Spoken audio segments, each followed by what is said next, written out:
하나님께서는요, 믿음의 자녀들인 우리들이 역사에 특별히 거룩한 흔적을 남기기를, 그래서 위대한 삶을 살아가기를 하나님은 기대하고 계십니다. 제가 저희 자녀들을 보면서 생각할 때 우리 아이들이 어디를 가든지 좀 믿음의 삶을 살기를 바라고 있거든요. 날마다 저녁에 기도할 때 그렇게 기도하거든요. 하나님 아버지도 마찬가지 같습니다. 믿음의 자녀들이 세상에서 위대한 삶을 살기를 하늘에서 원하고 계실 것이죠. 여러분, 세상은요, 수많은 군중, 수많은 사람들에 의해서 만들어지는 것 같지만 사실은 그 속에 있는 영향력이 있는 한 사람을 통해서 세상은 변해가는 것 같습니다. 역사는요, 많은 사람의 힘을 필요하지만 그러나 한 사람을 통해 변해가는 것이 또 역사이기도 합니다. 캄보디아 선교를 갔었는데요, 거기에 킬링필드를 다녀왔습니다. 거기에 폴포트라고 하는 한 사람 때문에 캄보디아 인구의 3분의 1 정도 해당하는 200만 명이 학살을 당하게 됩니다. 한 사람 때문에 그러한 일들이 일어나게 되는 것이죠. 히틀러나 무솔리니 같은 한 사람 때문에 그 나라가 지옥을 경험하기도 됩니다. 얼마 전에 명랑이라고 하는 영화를 봤거든요. 명랑에 나오는 이순신 장군 있잖아요. 많은 배를 이끌고 일본이 한국을 침입하는데 이순신 장군이 탁 지키는 거죠. 한 사람이 얼마나 중요한지, 한 사람이 살리기도 하고 또 한 사람이 죽이기도 하는 것 같습니다. 오늘 본문에 보면 하나님께서도 한 사람을 이야기하시죠. 제가 1절의 말씀을 쉬운 번역 성경으로 한번 읽어볼게요. 여러분 한번 같이 눈으로 보시죠. 1절, 너희는 예루살렘 거리를 이리저리 다니며 두루 살피고 생각해 보아라. 성의 광장을 모두 뒤져 정직한 일을 하는 사람이 한 명이라도 있는지 찾아보아라. 진리를 구하는 한 사람이라도 있는지 한번 찾아보아라. 너희가 찾을 수만 있다면 내가 이 성을 용서해 주리라. 하나님이 말씀하시기를 공의를 행하는 사람, 진리를 구하는 사람, 다시 말하면 정직하고 진리 안에 사는 사람 한 사람을 찾는다면 내가 그 성을 용서하겠다라고 말씀을 하시죠.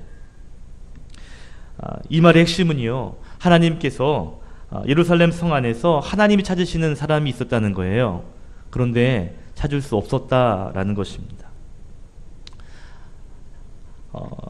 예레미야 선지자는 BC 627년부터 586년까지 한 40년 동안 남유다에서 선지자의 활동을 했던 사람인데요.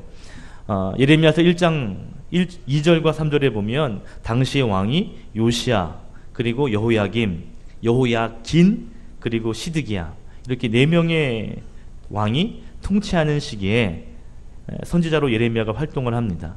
그런데 이 시기가 어떤 시기였냐면 남유다 역사상 종교를 비롯한 사회, 문화, 경제, 모든 영역, 모든 분야에서 굉장히 부패했던 시대가 바로 이 시대였습니다. 그러니까 모든 영역에서 타락하고 부패함이 있었다는 것이죠. 한마디로 말하면 시대가 너무 악했다는 겁니다. 하나님 뭐라고 말씀하시냐면 유다를 보니까 악이 너무 많다는 거죠. 멸망해야 되겠는데, 멸해야 되겠는데 내가 찾는 그 한 사람이라도 있다면, 정직하고 진리 안에 거하는 한 사람이라도 있다면 내가 용서하겠다라고 말씀하고 있는 겁니다. 결국 유다는 망하게 되죠. 잘 생각해 보면 시대가 악해서 망한 것이지만 한편으로 생각해 보면 하나님이 찾으시는 한 사람이 없었기 때문에 망한 것이기도 합니다. 저는요, 오늘 한 사람의 소중함을 좀 나누려고 해요. 오늘날 사람들이 이렇게 얘기해요. 시대가 너무 악하다고요. 교회가 너무 타락했다고 이야기합니다. 물론 틀린 말은 아니에요. 그러나 우리가 점검해야 할 것은 뭐냐면 내가 그 시대 안에서 정말 어떠한 사람으로 살아가는가, 내가 어떠한 사람인가를 한번 진단할 수 있어야 합니다. 왜냐하면 오늘날에도 하나님께서 그러한 한 사람을 찾고 계시기 때문에 그렇습니다. 한 사람이 참 중요하거든요. 미국에 시카고 대학이 있습니다. 박은종 장로님 따님이 거기서 일하고 있죠. 시카고 대학이요. 이 시카고 대학이 연구하는 이 학문이 굉장히 발달된 그러한 대학이죠. 그래서 그래서 노벨 상을 수상한 사람들이 한 89명쯤 된다고 그래요. 굉장히 많은 인물들을 배출해낸 학교가 이 대학입니다. 그런데 이 대학을 세운 사람은 믿음의 사람인 록펠러가 세웠습니다. 그가 낸 기부금으로 이 시카고 대학이 세워진 거거든요. 한 사람을 통해 학교가 세워지고 그 학교를 통해서 많은 인물들이 배출되는 것입니다. 그 한 사람이 참 중요하다는 것이죠. 우리나라에서 복음이 가장 많이 복음화된 그러한 도시가 어딘지 아세요? 전라남도에 있는 증도라는 곳입니다. 거기는 예수 믿는 사람들이 인구의 90%라고 그래요. 10명 중에 9명은 예수 믿는 사람이에요. 저는 오늘 설교를 준비하면서 알았거든요. 얼마 전까지는요, 그 섬에서 담배도 팔지 않았답니다. 그 전에 얼마 전까지는 술도 팔지 않았답니다. 그 섬의 복음화율이 90%에 이르는데, 그런데 그 섬에 복음을 전하는 사람이 문중경 전도사라는 사람이에요. 일제 강점기 때에 이 문 전도사님이 쪽배를 타고요, 배를 두루두루 다니면서 전도를 했답니다. 그래서 그 섬에 100개의 교회를 세웠다네요. 나중에 공산당에 의해서 순교하게 되었습니다. 그 한 사람 때문에 증도가 90%의 복음화율을 이루게 된 것이죠. 우리가 볼 때 한 사람이 뭐 그리 대단하냐고 말할 수 있겠지만, 한 사람을 통해서 놀라운 일들이 일어나는 것은 세상에서도 많이 있습니다. 미국의 7번째 대통령이요, 앤드류 잭슨이라는 대통령인데, 그가 이런 말을 했답니다. 용기 있는 한 사람이 다수의 힘을 갖는다. 용기 있는 한 사람이 다수의 힘을 갖는다. 저는 이 말을 이렇게 바꾸고 싶어요. 믿음 있는 한 사람이 다수의 힘을 갖는다. 믿음 있는 사람, 그 사람을 통해 하나님 놀라운 일을 하십니다. 믿음의 사람이 하나님의 손에 붙들릴 때 하나님은 그를 통해 놀라운 역사를 만들어 가시는 거거든요. 여러분, 저와 여러분이 믿음의 사람이 되어서 하나님 손에 붙들리는, 그리고 그 손에 붙들려서 놀라운 하나님의 역사를 이루어가는 그러한 역사가 있기를 주의 이름으로 축원합니다. 아멘. 오늘 말씀을 이렇게 읽고 있노라면 마치 창세기 18장의 말씀이 떠오르지 않으세요? 창세기 18장에 아브라함이 조카 롯을 구하기 위해 하나님께 기도하죠. 하나님, 의인 50명이요, 의인 40명이요. 그러다 결국에는 의인 10명을 그 성에서 있게 하신다면 하나님 그 성을 멸망하지 말아 주십시오 라고 하나님께 기도하는 장면이 이렇게 오버랩이 되는 것 같아요. 하나님, 의인 10명만 있으면 하나님 이 성을 멸하지 말아 주십시오 라고 했는데, 결국 소돔과 고모라는 의인 10명이 없어서 결국 멸망하게 되었습니다. 의인 10명이 없어서요.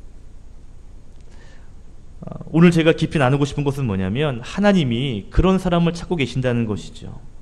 1절에 보니까 그런 사람이 어떤 사람인가 하면 정의를 행하며 진리를 구하는 자라고 이야기했습니다. 톰슨이라고 하는 신학자는 이 본문을 이렇게 해석했어요.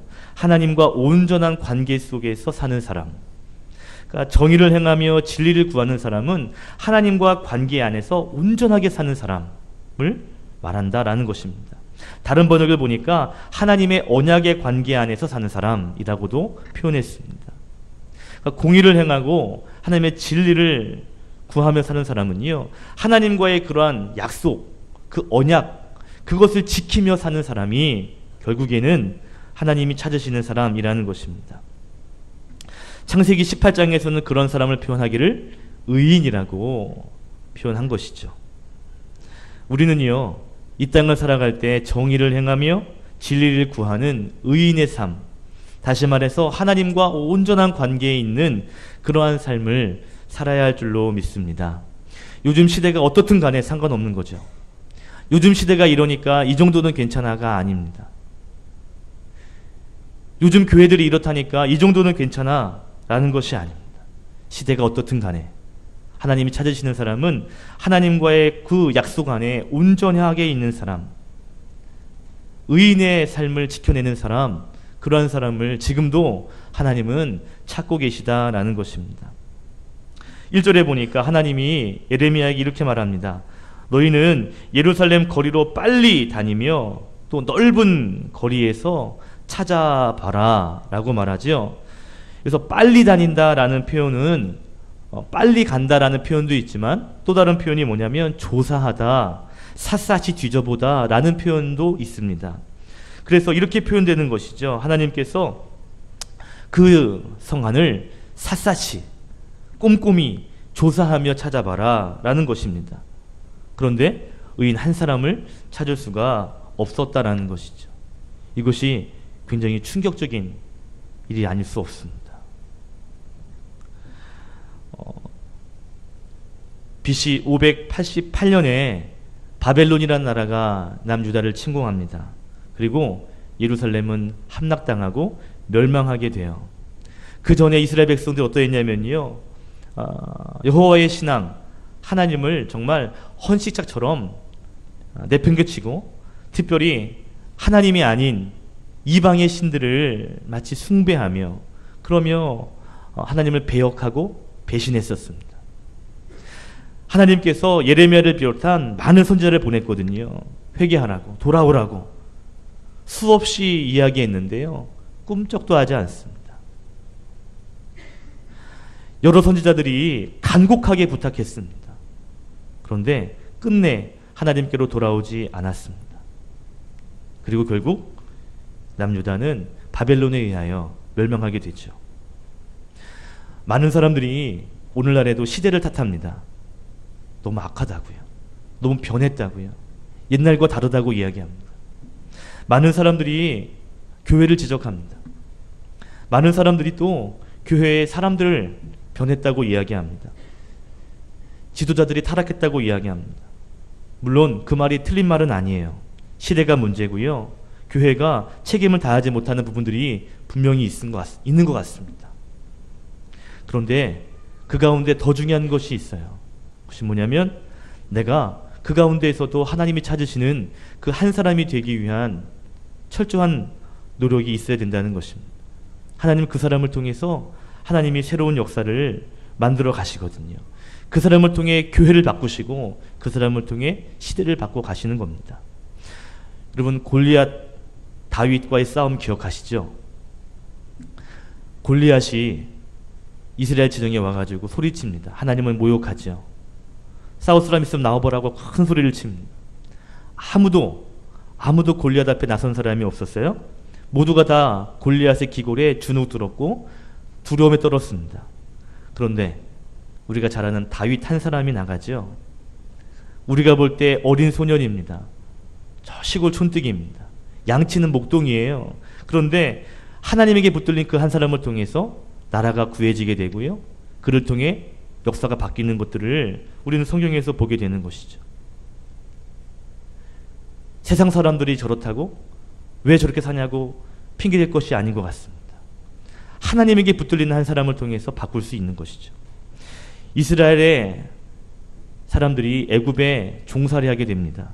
430년 동안 종살이하죠.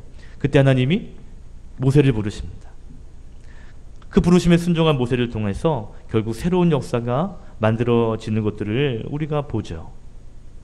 중요한 것은 뭐예요?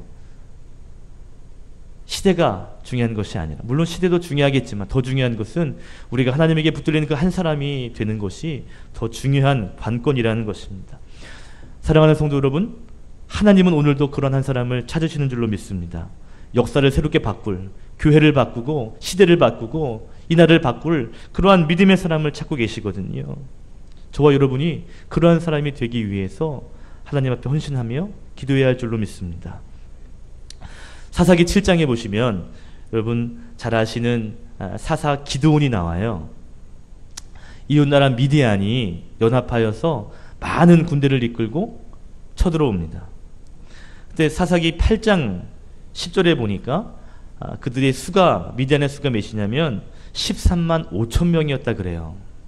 그러니까 12만이 죽었고요, 남은 자가 15,000명이거든요. 합하면 13만 5천 명이 이스라엘을 공격한 것입니다. 그때 기드온과 몇 명의 용사가 이기죠? 기드온과 300명의 용사가 13만 5천 명을 이기게 되죠. 그리고 참 재미있는 것은요, 하나님께서 300명의 용사를 뽑기 전에 그때 7장 2절에 보니까 기드온에게 이렇게 말씀을 하셨어요. 우리 한번 찾아볼게요.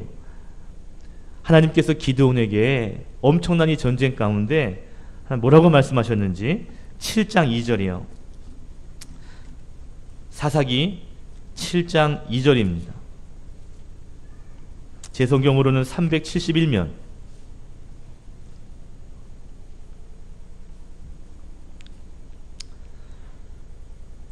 사사기 7장 2절입니다. 함께 읽을까요? 시작. 여호와께서 기드온에게 이르시되 너를 따르는 백성이 너무 많은즉 내가 그들의 손에 미디안 사람을 넘겨주지 아니하리니 이는 이스라엘이 나를 거슬러 스스로 자랑하기를 내 손이 나를 구원하였다 할까 함이니라. 아멘. 미디안의 군대가 엄청나게 쳐들어왔거든요. 엄청난 수입니다. 그런데 하나님께서 뭐라고 말씀하시냐면 그 미디안 군사와 싸우려고 모인 군사들이 너무 많다는 거예요. 여러분 이스라엘 백성들이 몇 명이 모였냐면요, 3만 2천 명이 모입니다. 상대방은 13만 5천 명인데 이스라엘 진영에서는요 3만 2천 명 모여요. 결국 보내서 300명 데리고 하나님이 전쟁을 하는 것을 보게 됩니다.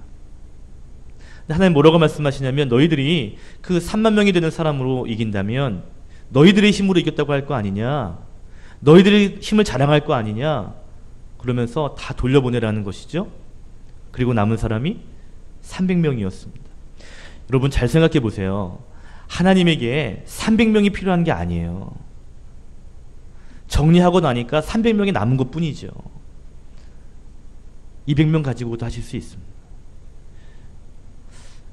하나님께서 원하시는 것이 뭐냐면 우리의 힘으로 뭔가 했다라는 것들을 자랑하지 않게 하기 위해서 다 돌려보내라는 거죠. 그러면서 순종하는 사람 300명을 거느리고 결국 엄청난 전쟁을 이기게 하십니다. 이길 때 칼과 창으로 이기지 않죠. 그죠? 무기를 가지고 싸우지 않습니다. 그 밤에 하나님이 가셔가지고 서로 싸우게 해서 이기게 하시죠. 이게 하나님의 방법이라는 것입니다. 하나님은요 많은 사람을 가지고 큰일을 하는 것이 아니라 정말 하나님의 손에 붙들릴 수 있는 믿음의 사람, 소수의 사람을 가지고도 하나님께서는요 큰일을 감당할 수 있는 겁니다. 다시 말하면 나에게 큰 능력이 없다 할지라도, 내게 주어진 무기와 힘과 자랑할 것, 스펙이 없다 할지라도 내가 정말 하나님 손에 붙들려 하나님 날 사용하시기만 한다면 우리를 통해서 하나님은요 놀라운 역사를 이루실 수 있는 그분이 하나님이라는 사실을 여러분 꼭 기억하셨으면 좋겠습니다. 우리는요 많은 사람에게 필요한, 많은 사람의 능력이 필요한 것이 아니라 우리는 하나님이 찾으시는 그 한 사람이 되는 것, 그것이 가장 중요한 것 같습니다. 저는 이렇게 생각해요. 하나님이 찾으시는 한 사람이 바로 그 사람이 바로 내가 되기를 오늘 이 밤에 함께 기도했으면 좋겠습니다. 하나님께서는요 한 사람 한 사람을 바라보시고 나에게 합당한 사람인지를 두루 관찰하실 텐데 그때 하나님 접니다, 저를 봐주십시오 라고 이야기할 수 있는 그러한 사람, 하나님은 그 사람을 붙잡고 함께 일하심으로 말미암아 세상 가운데 기가 막힌 일, 놀라운 역사를 새롭게 이루어 가시는 거죠. 사랑하는 성도 여러분, 하나님이 찾으시는 한 사람 되시기를 예수님의 이름으로 축복합니다. 아멘. 오늘 저녁에 기도하실 때 첫 번째로 그걸 놓고 기도했으면 좋겠어요. 하나님, 주어진 환경을 탓하지 말게 해주십시오. 특별히 내가 하나님 보시기에 합당한 믿음의 사람이 될 수 있도록 오늘도 붙잡아 주십시오. 그리고 나를 하나님 이 시대에 사용해 주십시오. 우리의 교회를, 우리 가정과 우리 자녀를 하나님 사용해 주십시오 라고 기도하셨으면 좋겠습니다. 아멘. 기도하겠습니다.